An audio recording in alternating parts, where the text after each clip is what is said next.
caasimadda jamhuuriyadda somalilan ee hargeysa oo dhegaystayaal ah caasimadda hadda aad arkaysaan sida ay tahay ayaan jecelahay bal magaaladan waa magaaladani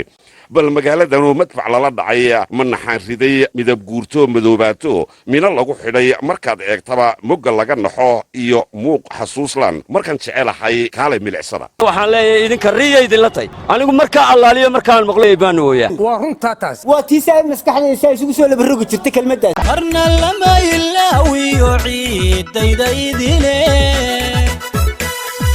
marna lama ilaawiyo ciidayda idile mar siday noqotiyo maanta siday tahay waaba kalamaan mugga noloshiyo macaanka amniga mogoolka dhirtiyo midhaha soo go'ay mawlaa keeno macaansada oo ugu mahadnaqa waqtiga kala guurayuu wax garad saadaaliyaa sidii waqalkiiyo fadkii wakaa soo walaac yidhi ictiraafku soo wuruudha weynuhu guushiyo samaa wuxuu ku gargaaraya waddanka sida muuqatee mugdigii weydaaranno wakaa waagii barye weydaarta qabyaalado wax garad iyo ruugcaddaa waayeel iyo oday dhaqmeed wanaag ku dabaaldego waday calamada lula